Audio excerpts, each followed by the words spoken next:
Hey guys, Gordy here, back with another chain grinding video. There's one more grinder that I want to go over. It's kind of a rare one, but it's a good one. So I want to flip the camera around here and show you. On my previous videos, I went through all the Sylvie square grinders over there. And this here is my Bell. It's called a Bell K-6. These were originally, they were called a Nielsen. There was a company called Nielsen that supposedly made this grinder, and then they got bought out by Bell. So some of the older guys know it as a Nielsen Bell.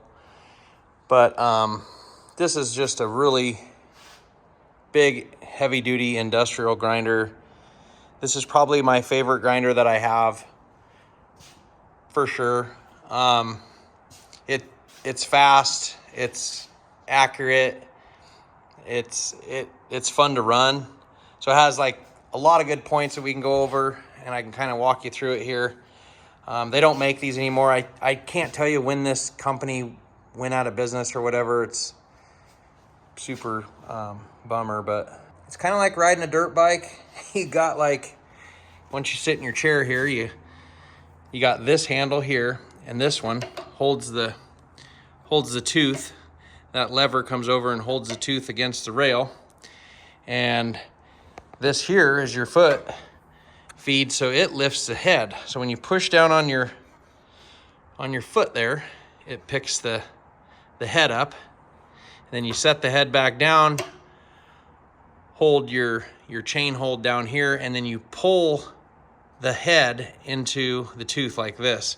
So it's kind of like you're riding a dirt bike. I mean, it's like you're holding on and you just kind of give her like the little brake lever action here. So it's kind of nice. This thing is really cool because when you're sitting here, you know, and you're doing, let's say this side's your left tooth, you just undo this wing nut right here and you can swing this grinder around, tighten your wing nut back up, and now you're grinding on the right side. And I never got out of my chair. I mean, this thing would be sweet if a guy had a drink holder right here or something. You wouldn't even have to get up. But I'll throw a chain on this thing and kind of go over how it works and the goods and bad points of it, kind of similar to the last video. These are the dressers in the back here. But yeah, let me get the chain on here and we can kind of walk on through her. Okay, so I got the chain sitting down in the rail where it belongs, and the head's sitting all the way down. So basically, when you get ready to grind, you want to grab your brake here, and that pushes up against the chain. Let's see if I can get the light down there. Maybe I can get it in from this angle. There it is. So this arm comes over and it pushes right there on the chain to hold it steady so that chain does not sway in any shape or form.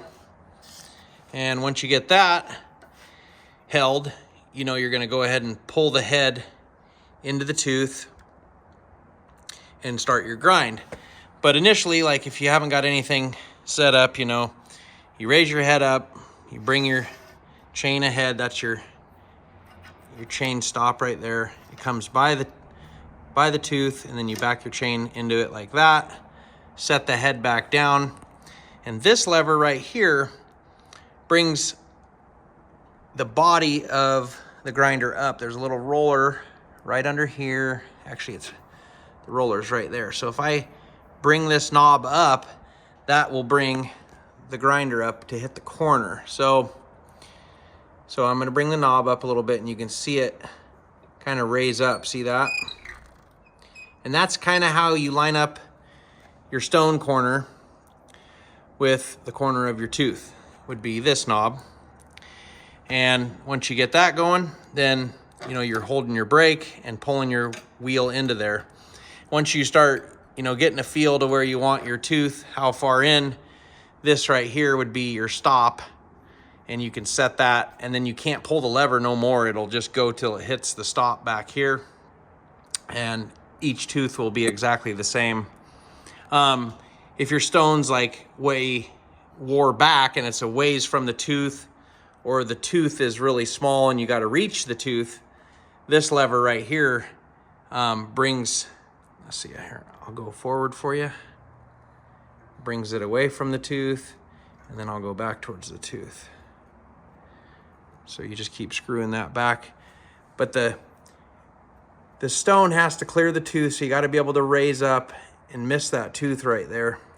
You don't want to get it so close that it's gonna hit the tooth, obviously, when it's spinning. So if you're like a ways back, like that, and you go to lift up, obviously you're not gonna hit the tooth, but you have to pull the head further with your hand in order to get to the tooth. So I try to get it, you know, to where it's up there close, but not gonna hit the tooth when it misses.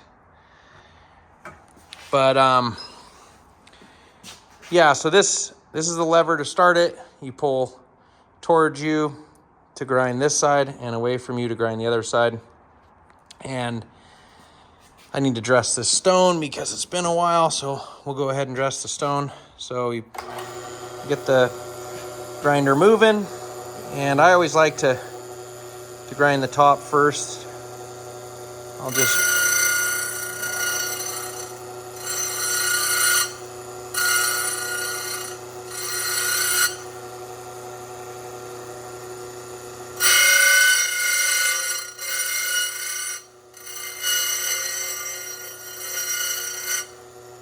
and you move that one out of the way.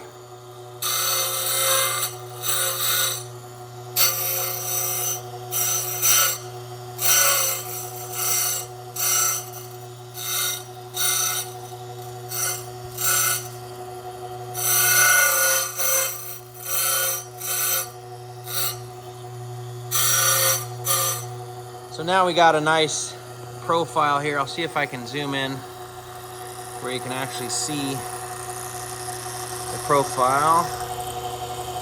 Yeah, you can kind of see where the two angles meet there. That's gonna have to meet the corner of the tooth. You can kind of see I'm pretty close right there. So I'll give her the old marker trick here. So that there's your corner. That's got to line up with the corner of your tooth. Like so.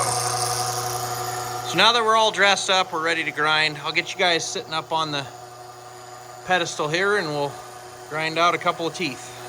Okay, we're gonna grind a little bit, so I gotta find my corner. So I usually hold the brake first and I'll let the head down a little bit, try to hit my corner.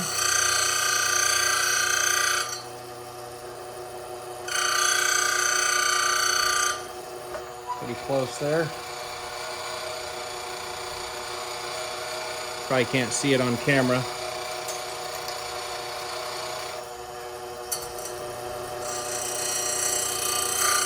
And then once I get where I want to be, hitting my corner, and I set my stop.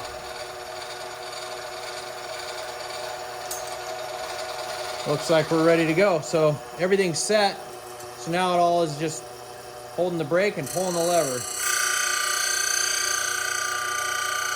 I'm all the way up against the stop there. I can't pull no more. You let it go all the way back, lift with your foot, move to the next tooth, let down.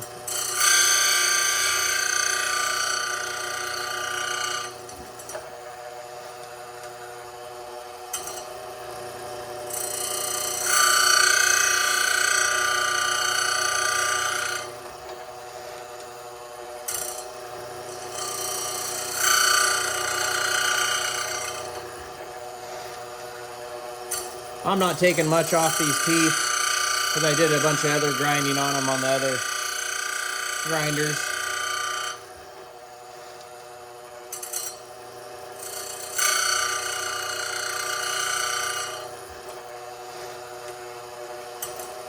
But you can tell this thing is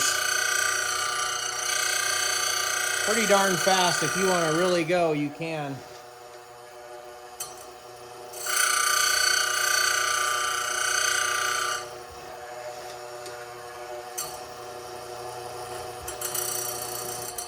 So If we're gonna switch to the other side now, I'll show you how that goes. Okay, so the wheel stopped moving. So you just lift up your head, and you'll get your chain off there, and loosen your wing nut here. And then I just turn this thing on around, bring your light over here, tighten your wing nut, and set your chain back on. And you're ready to go. Pull the lever towards you. And you might have to set the depth a little bit, but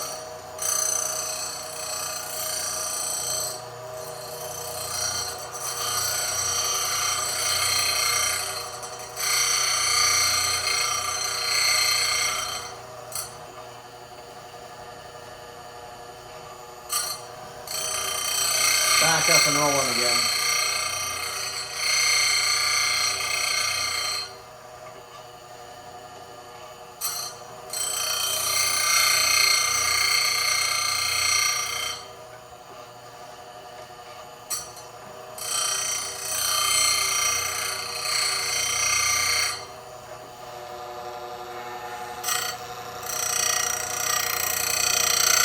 This grinder has the ability to really haul ass. It can grind way faster than the heat can keep up, which is nice. If you have a chain that's rocked pretty bad, you can just roll right through this thing with no effort.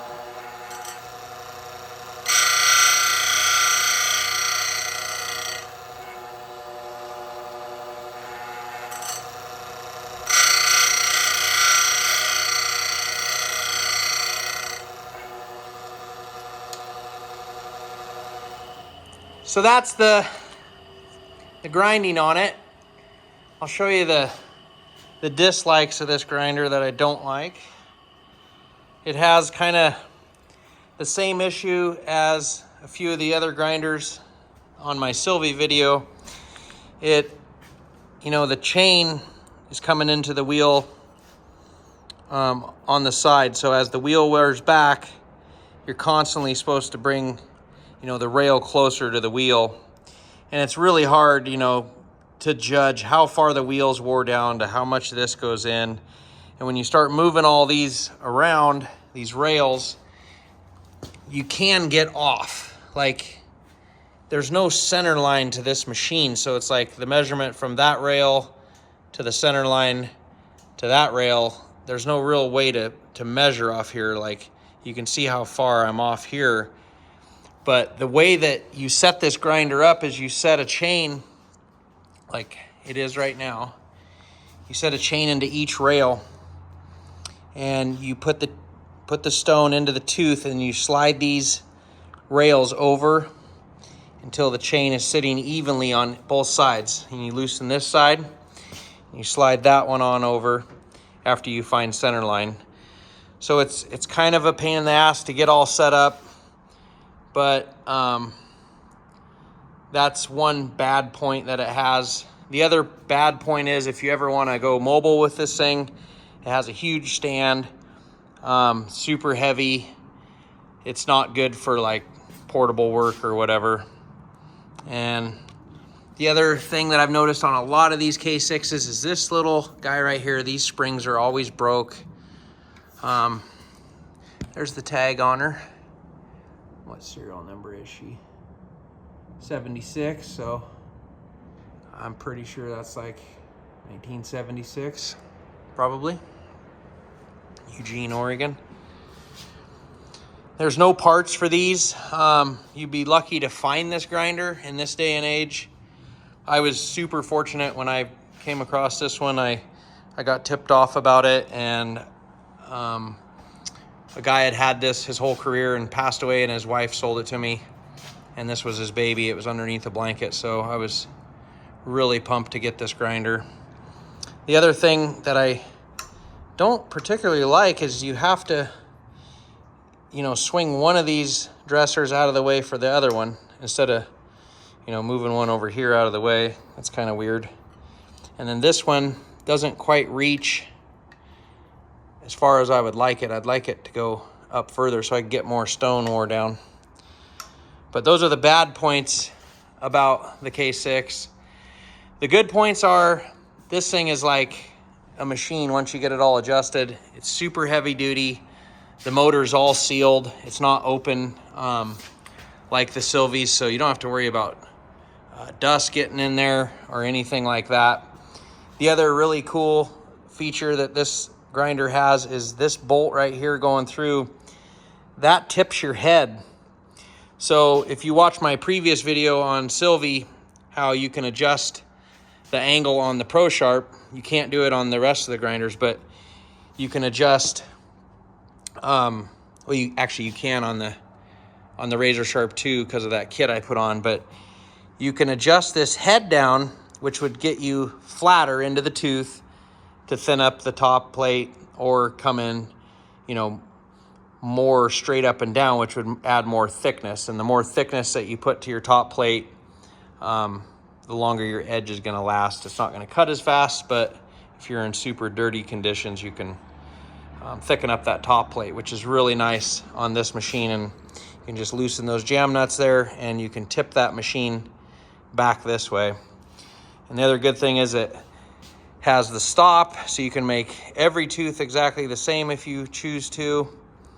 And I just love running this thing with the foot pedal. It feels like you're riding a motorcycle, and you don't have to get out of your bench. You can just, you know, like I said, you can move this thing this way, or you can move it this way. It doesn't matter where you're sitting. She just kind of follows you. So it's really nice to run. It's comfortable. But if you ever come across one of these Bell K6s, I would pay a pretty penny to get one. They, I don't know the whole story on it, but Nielsen sold out to Bell, and I don't know because I wasn't around back then, but supposedly Bell started building the K6, and then somehow Sylvie owned the patent or something like that, and then Bell tried to make this grinder, and they didn't call it a K6, they called it a K6A, and they actually changed this part of it. They didn't have these two rails on the side. They had like this, I thought it was a mechanism that swung around this way, and it kind of has like a U-shaped deal to where it swings back and forth to hit each side.